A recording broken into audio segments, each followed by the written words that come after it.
Hello and welcome, Pauleh here,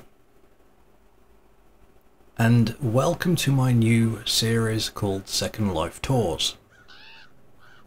The idea behind this is that I'll visit various sims on Second Life that I find interesting, and I'll do a bit of a showcase video.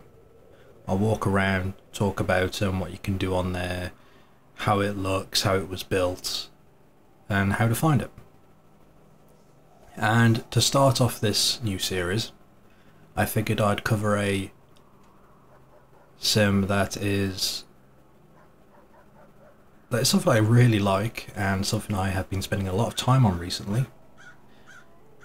It is called Outbreak, and it is a role-playing sim based on a zombie apocalypse, i.e. an infection has spread across the globe and most of the population killed off, turned into the infected, the undead, walkers, biters, zombies, whatever you want to call them. And basically now it's just survive. Now this was created by a Second Life user called Nadir Tav, or Nadir Tav. I do apologise, Nadir, if I messed up your surname there. Pronouncing names has never been my strong point. But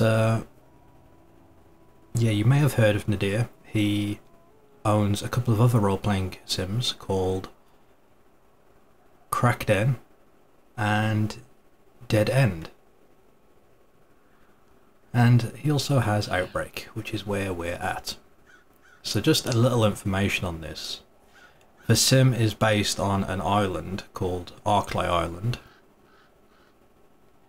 And the idea is it is a small barrier island off the coast of California. It's become a trading hub and a growing community for survivors. Now if you would like more information before watching any more of this video, the link to their website, which explains everything, all of the features, systems, backstories, anything you could possibly want to know, is linked in the description of this video. Now then, let's take a look around. One thing I would like to point out is that due to the insane amount of detail that you get in various sims, it is not possible for me to show you every single bit. So what I may have to do is come back another time and take another look around and try and fill you in on the parts I missed. Now, we're going to start at the hub where you load into the sim at. And as you can see, it's a nice little pathway leading to a small, what looks like a small rundown abandoned house. Cars broken down, you've got dead bodies around.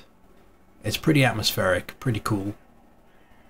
But when you load in, you'll be here, you'll be away from the main sim, away from everyone else. And you'll make your way this way.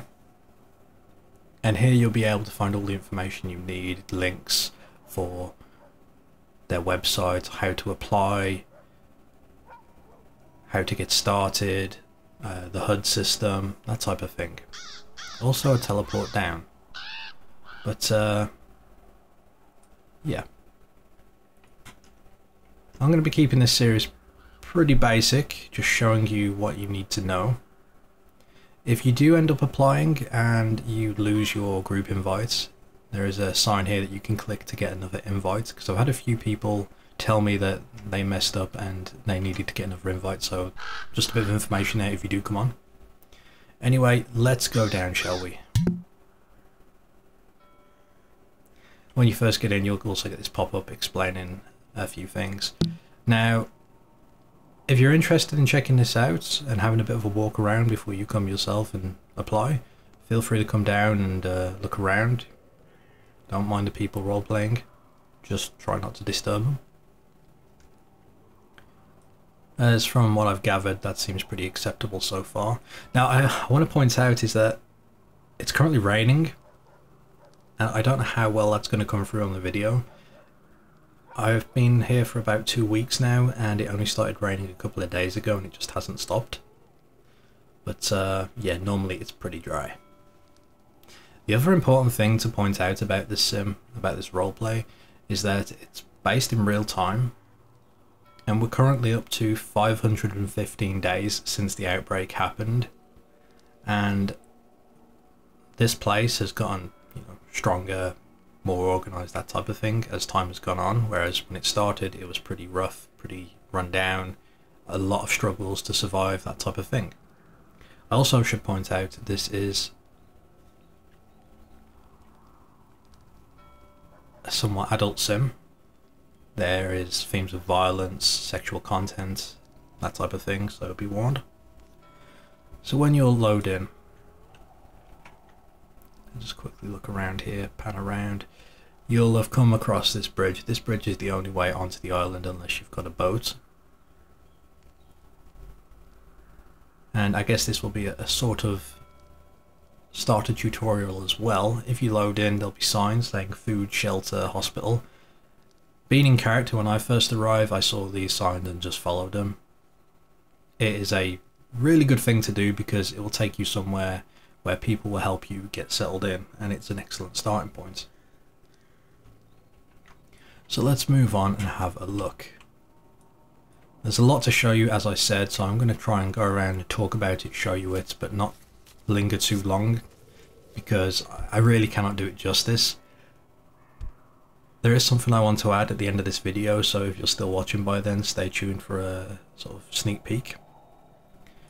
So as we come up here, we reach what is the water plant, and it is also home or controlled by a faction called the Outbreak Rebels. And they control the water trade. Now this is where I mentioned there is a HUD, there is a system for this place. Let me just bring this up. Ignore this, but look at this here. To enhance the roleplay, you have the Outbreak HUD. And what it does, it keeps track of your hunger and thirst, your well-being. It gives you access to a backpack where you can accumulate cash, ammunition, and you can trade between other players. This is a big part of the roleplay. There is options here as well for combat using, the Sims weapons and ammo to use in combat, and it gives a sort of dice system. Haven't actually tried it yet, so I can't really go too in depth on it. And a button here which gives you some useful information as well. But yeah, this is important to remember, and I'll talk about it later. But as I said, this is controlled by the Outbreak Rebels. And I'll just do one more pan around, let you guys check it out. Now, as I said, there is a lot to show in this sim.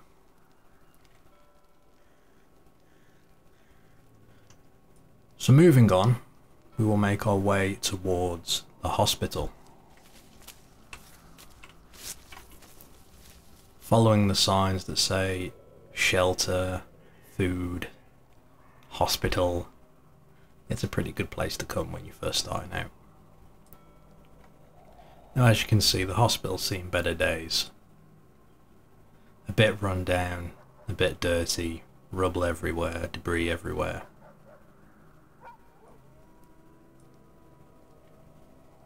Now, as you can see here at the entrance,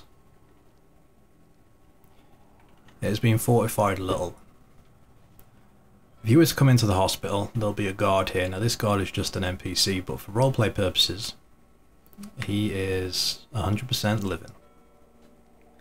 He will basically take away any weapons before you enter the hospital. It's up to you if you roleplay handing them over. It's generally good that you do.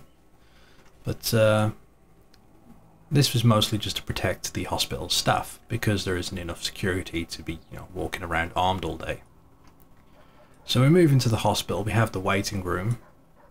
Now I don't want to give too many spoilers on how all the roleplay works or what you can expect, but one general bit of advice, as I mentioned, is that when you come in, if you're really not sure where to start, follow the signs, come to the hospital. There's normally someone here. If not, wait around for a little bit, otherwise explore around the town.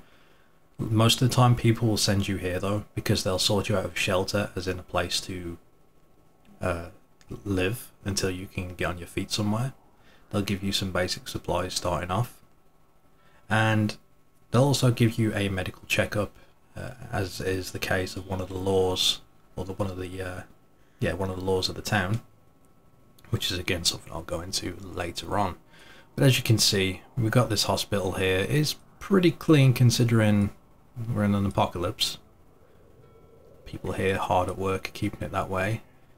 So I'm going to do my best to show you this by panning around, going through walls and stuff. Someone's arm there, lovely. Various rooms back here. I haven't actually seen that used yet, but what I'm going to do is just go up a floor. And here we have the main medical ward, where if you end up being severely injured and you're off your feet for a bit, you'll be in one of these beds most likely, with nurses and doctors checking on you, that type of thing. Now looking around here, down at the end of this hallway, we've got these bars, these kind of cells. This is a quarantine area. If there's a chance you're potentially infected, I guess you'll end up here. So far I haven't seen anyone in here, although Roleplay recently, someone with mental health issues that were kind of dangerous, that we're having to work with, were left here just for a moment, or are still here as they get treated, so it has its uses. So as you can see, very nice place. And if we go up one more floor, you've got sort of the shelter area. As you see, people will come up here and just hang around. I believe every now and then there'll be a little counsellor meeting, and people can come share their stories, you know, get things off their chest. Over here we have the various dorms, so if you're just rolling into town, you need a place to stay, you'll be able to come up here. Again, the staff will be able to show you all this. But yeah, that's a rough rundown of the hospital. Now one thing I will show you before we move on, if I can. So as I was saying, there is this system, there is the HUD, and it allows you to get, you know, money, ammunition, that type of thing. But you can acquire that by scavenging. And there are various items in the world, or clickable objects that you can interact with, such as this. And let me see if I can just get in there. There we go. So what will happen is if you find one, for instance this dumpster, you'll get an option to scavenge or cancel. You can only do it once every 4 hours, and I've already done it recently, so I don't get the option. But what would happen is your character would start scavenging, and you have a chance of finding something useful, something that you can trade with other players later on, which is pretty cool. In fact, if I can open my inventory here,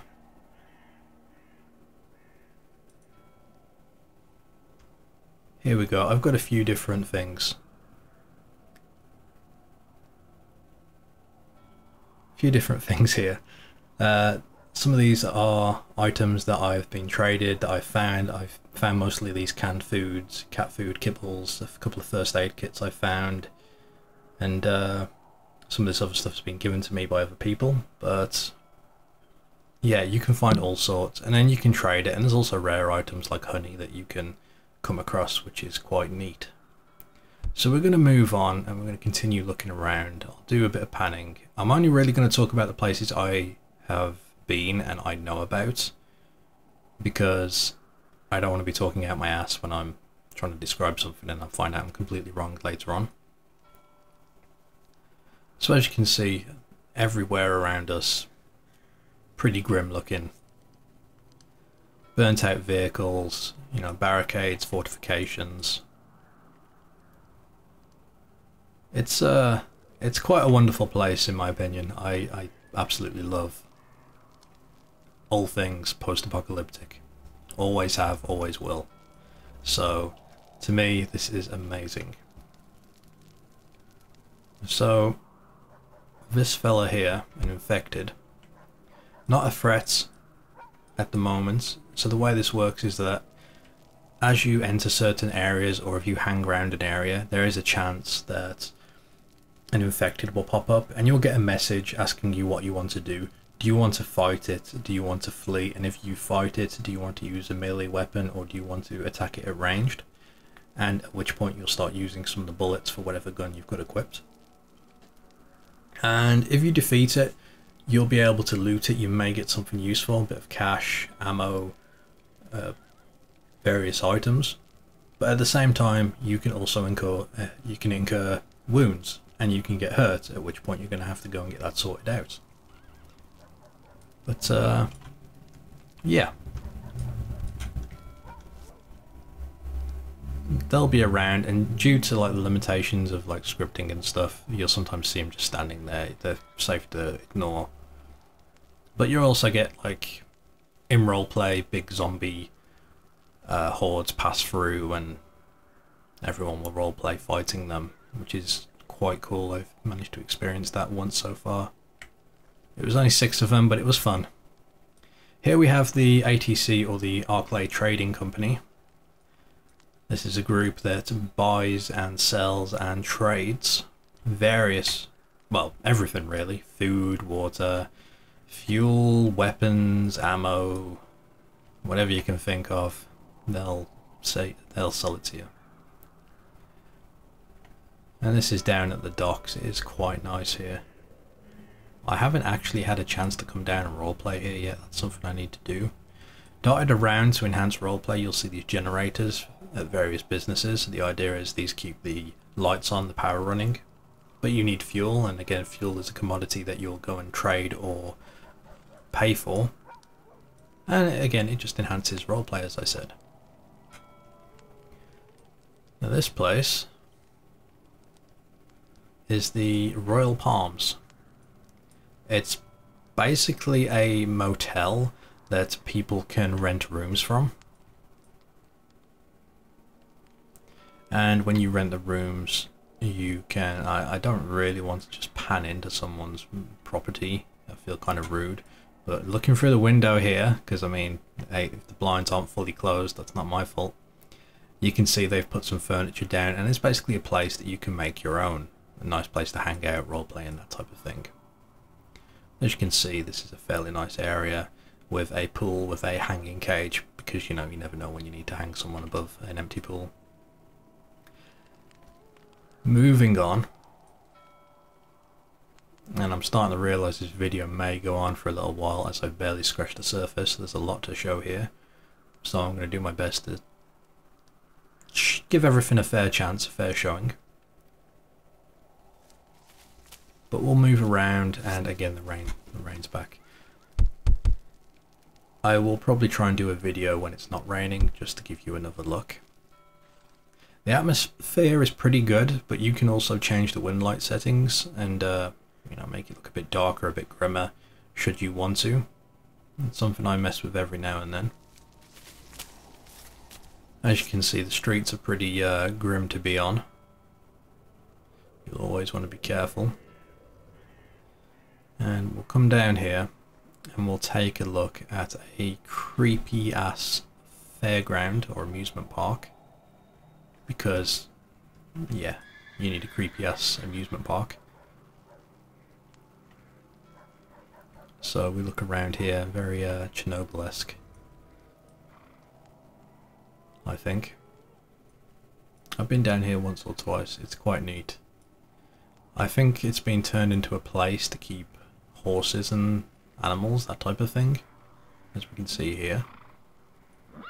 Again, this is another place I haven't really roleplayed at yet, but hopefully I'll be able to do that soon. But yeah, this should be pretty cool to come to. So now we're going to move into the main part of town. First up, we have the... Let me just make sure the name is right. I think it's the Dixon Garage. Unless it's called, yeah, Dixon's Garage. Okay, so that is the name of this place. And this is a business. They supply fuel. I believe they've got ties to the Arclay Rebels, and they've hooked me up with water in the past. And, yeah, you can come here if you need to get things repaired. I'll give you a quick scan round inside. Quite cozy, I like it. I love all the detail and all the various, you know, equipment here. The blowtorch with the canisters. You know, the toolboxes, the workbenches, The welder here. Air compressor. Little cute little puppy. And I should point out is that at these businesses you can join them as a job, and the more time you spend there, you'll increase the amount of pay you'll get a week later. So this is a good way of earning some money. And at the end of the day, it's all roleplay, it's just to enhance everything. So moving down here, we have next the hardware store. A hardware store, a place where you can come in, buy various goods, foods, first aid kits, handgun ammo, shotguns. It's a very, very nice place. Quite cozy inside. It gets a little claustrophobic when there's quite a few people in here, but it's pretty neat. You've got Mike here with a very, very creepy grin. He's armed and dangerous. He's the guard. Ever watchful. And in the back here you can see they've got their inventory and things like that. Now the good thing about having these NPC guards is that most of the time they double as someone you can roleplay with if there's no one else available. For instance, if I was to come in here now wanting to buy something, you know, in roleplay, I wanted to buy, you know, a spare set of clothes, well, I could talk to Mike behind me and, you know, pay him. But that would only be necessary if someone else was with me. Okay, so let's go down here. Business available to rent, I believe. And someone can set something up inside. Now a lot of these buildings that are open have 2 floors. I'm going to move down a little bit more. We've got the food court over here. It is the Salmon Ella Diner, which is quite nice. I haven't actually come over here yet. I really should, consider I'm in this area quite a bit. But here you can come and get a bit of food and sit undercover and chat. It's a very nice place. The detail is really, really neat as well. I love how these containers are being converted to do this. But yeah. Over here, now, again, another place I haven't really roleplayed with. I believe this place is called the... well, I think it's like a sort of newspaper called The Rag. But it's owned by a very interesting fellow called the Candyman. But yeah, I haven't been in here yet. It looks pretty nice though. It looks pretty nice. And then upstairs, offices, I guess. Sort of private area. Now I'm trying to show everyone what this all looks like, but I'm trying to keep people's privacy as well, so you'll have to bear with me. Okay, so now for probably one of my favourite places on the sim. Coach's Pub. This is mostly due to me having friends here, and in character, my character works here as a bouncer now and then. So, as soon as you come in, you'll see Mike. Mike? Where did I get Mike from? That's the hardware store. Sorry, Charlie. As soon as you come in, you'll get Charlie, the bouncer. And he will basically keep an eye on things, you know, in case trouble kicks off, and he'll step in and handle it. You look around, really nice detailed stove, which has been really, really popular since the rain started. You look around, this is a nice place to just come and sit, although they only really serve moonshine. They're out of like beer and all that other stuff. I believe there may be a few bottles of whiskey on the shelf, but they are reserved as far as I'm aware. And the occasional coffee is in the pot as well.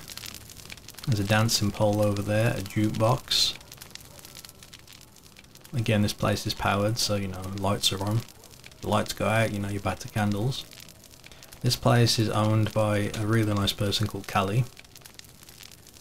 And I should mention that she has a very, very cool roleplay blog. And if you're new to this like I was, it's definitely worth checking it out for tips and examples. So I'm going to link that in the description of this video as well for you to check out. But yeah, you can come in here, sit down, chat with the staff. And if we just pan out the back here into this little alleyway, you know, you'll see the detail here. And then up top on the roof there is a area where I believe poker matches happen every now and then, which again is pretty cool. So I'd say this is kind of the main part of the town just because it's the biggest cluster of businesses, but we're going to move on. I still have a lot to show. Now you can see various roadways are blocked off where they can. Still not fully fortified though, you know, more work definitely needs to happen. You can see people scavenging and at those points I was telling you about. So let me just have a look around. We've got the jail here.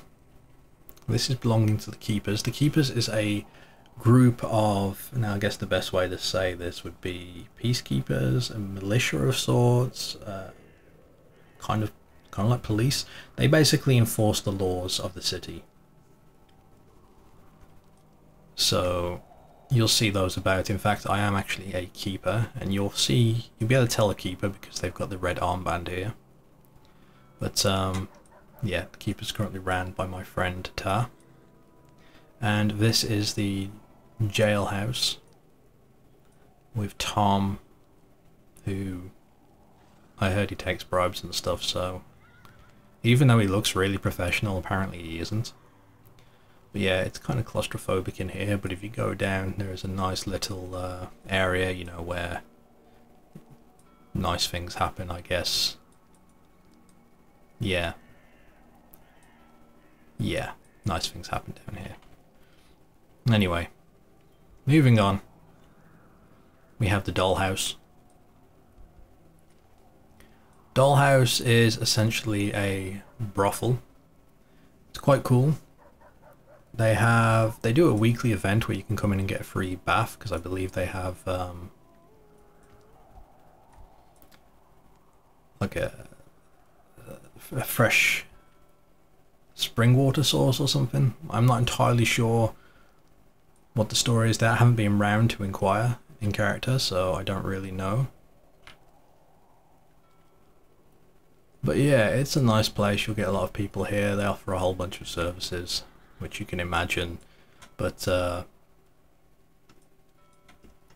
yeah, it's pretty cool. And they also host barbecues every now and then on the street, which is kind of neat. So, moving on. We're going to go up this hill. Well, I'm not going up this hill. My camera is, though.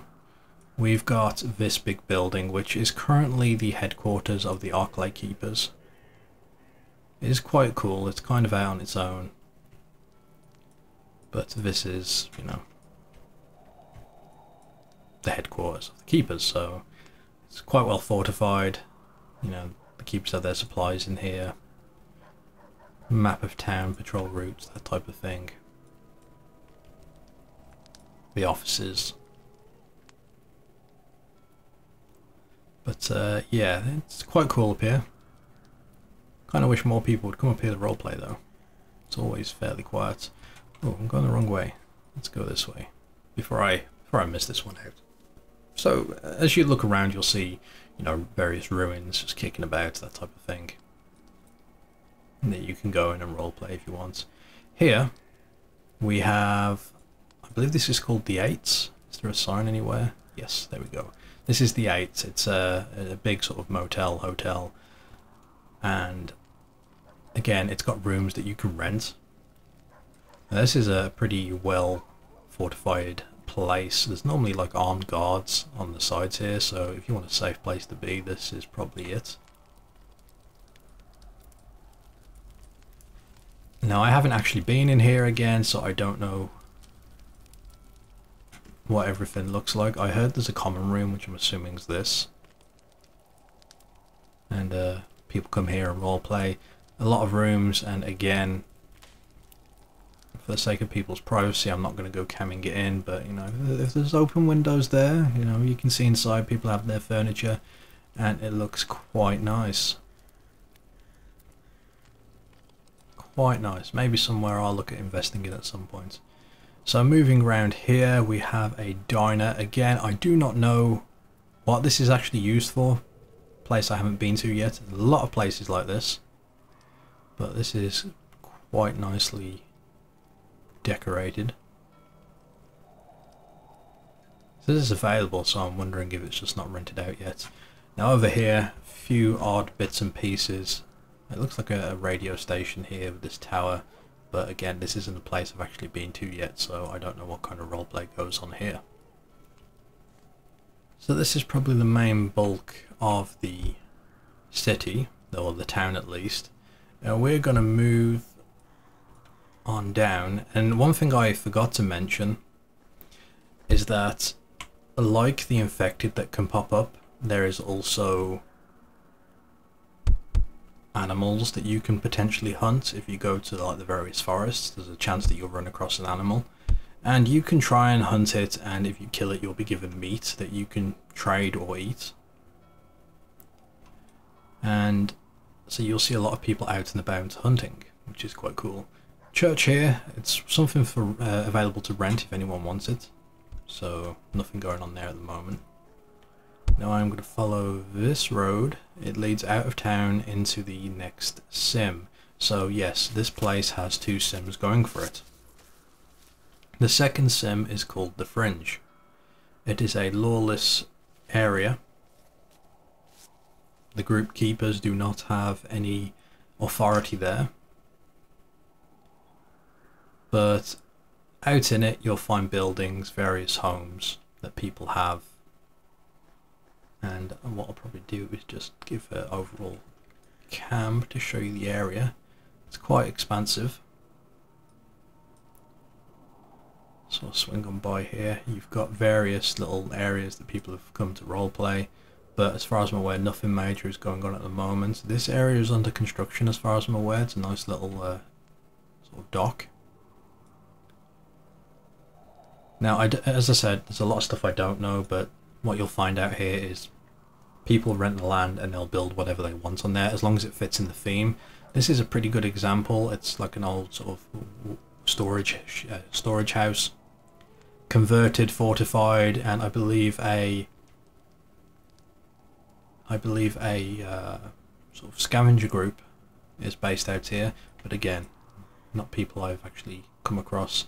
And you'll get houses. Now all these smaller houses here are all available to rent, or most of them. Not all of them you can enter, but most of them you can. And people make these their homes, and then over here you've got more open space for people to, you know, turn into their own little thing and do as they please on there. It's all private, so people can't come onto your land or attack it unless you give them consent. Now I just want to quickly go over here.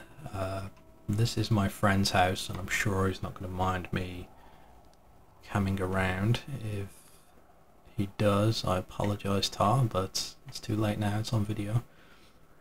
So looking around, you can see here, it's got this nice house, it's all been fortified. I was living here for a time. I had, you know, a pretty nice cozy setup, a couple of containers. Got thrown away though, so, you know, I'm a bit homeless at the moment, but we look around, nice area, you know, you got the barbed wire going on here. Everything's fortified. You got planks on the windows, you know, that type of thing.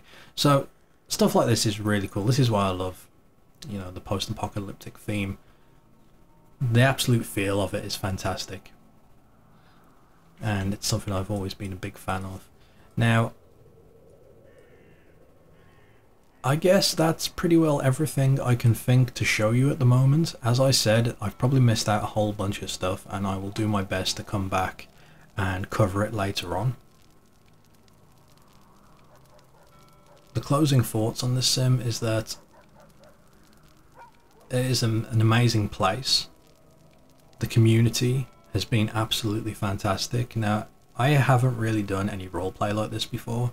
The extent of my roleplay was more direct. It was less sort of paragraph based where you type out, you know, your actions, your emotions, and it was more like, I've got a HUD, I'm telling this guy I'm going to go fight him, and I go fight him. That, you know, that's the extent I ever had. But everyone here has been very welcoming. I haven't met anyone who wasn't nice or who wasn't helpful. So it is a really incredible community. And if you're interested in role-playing here, as I said, the links to the website and how to apply are in the description of this video. If you're after more information on roleplay in general, check out Kelly's blog. I've linked that in the description of this video.